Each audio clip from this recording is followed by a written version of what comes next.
Assalamualaikum warahmatullahi wabarakatuh. Perkenalkan, nama saya Siti Nurkotima Watora, NIM 2023-99041. Di sini saya akan mereview ulang materi mekanika tanah 2, yaitu konsolidasi tanah. Konsolidasi tanah adalah proses pemadatan tanah akibat pelepasan air dari pori-porinya karena beban yang diterapkan di atasnya. Proses ini menyebabkan tanah mengalami penurunan volume secara bertahap seiring waktu. Konsolidasi tanah sangat penting dalam rekayasa geoteknik, terutama dalam perencanaan bangunan, jalan, dan infrastruktur lainnya.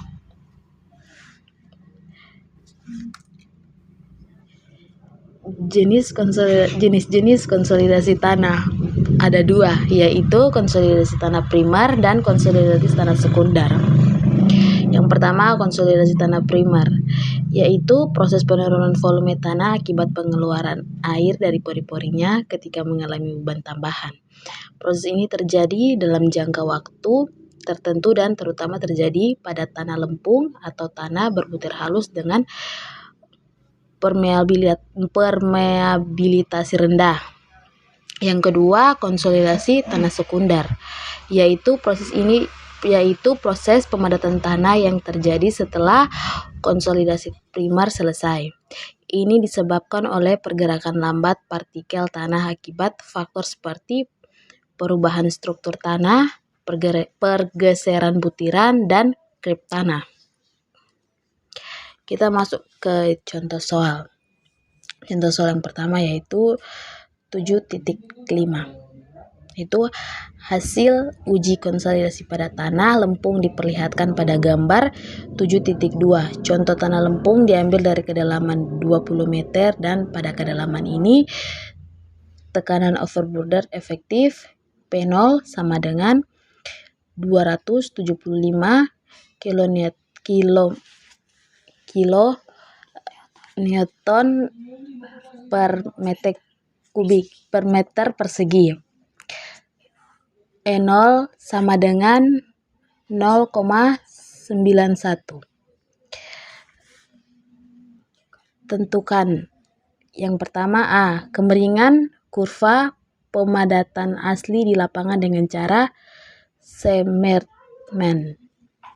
Yang kedua, B. Hitung penurunan konsolidasi yang terjadi pada tanah lempung bila akibat beban fondasi dan tekanan overburden tegangan yang terjadi bertambah menjadi P1 sama dengan 800 kilonewton per meter persegi. Tebal lapisan lempung H sama dengan 10 meter. Ini penyelesaiannya, teman-teman bisa melihat grafik untuk penyelesaiannya. Sini penyelesaiannya untuk yang A, tentukan tekanan prokonsolidasi dalam kurung P1 tutup kurung dengan prosedur Cassegrain dalam kurung gambar 7.2 tutup kurung diperoleh P1 sama dengan 275 kilonewton per meter persegi. Untuk menentukan kurva pemadatan asli di lapangan, gambarkan garis. Ini lanjutan penyelesaiannya. Gambarkan garis horizontal lewat E0 sama dengan 0,1. Garis ini memotong garis vertikal dari titik C di A. Titik B ditentukan dengan perpanjangan kurva pemadatan laboratorium sampai pemotongan garis mendatar. 0,42 E sama dengan 0,42 kali 0,91 sama dengan 0,38. Hubungkan titik A dan titik B, maka diperoleh kurva pemadatan asli lapangan. Nilai C dari kurva pemadatan asli di lapangan diperoleh dengan cara sebagai berikut. pada kurva pemadatan asli di lapangan untuk P1 900 kN per meter persegi sama dengan E1 sama dengan 0,71. Untuk P2 2000 kN per meter persegi, E2 sama dengan 0,58.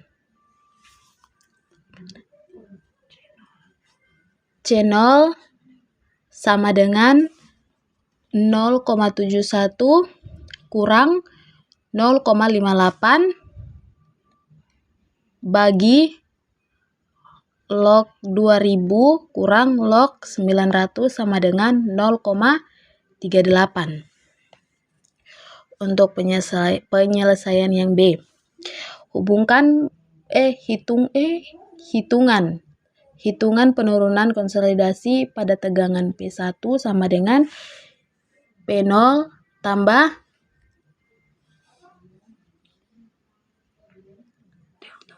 delta P sama dengan 800 kN per meter persegi. Dilakukan dengan cara sebagai berikut. S0 sama dengan E0 kurang E1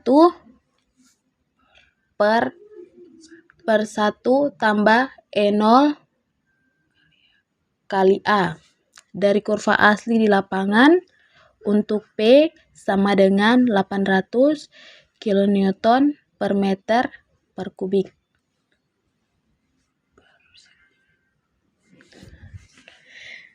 Maka E1 sama dengan 0,74. Jadi S1 sama dengan 0,91 kurang 0,74 per 1 tambah 0,91 kali 10 sama dengan 0,89 meter. Jika digunakan persamaan 7.24 sama dengan S0 sama dengan C0 bagi 1 tambah E0 kali H log P0 tambah delta P bagi P0.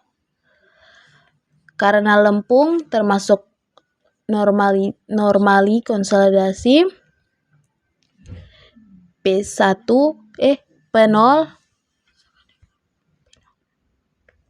sama dengan P sama dengan 275 kN meter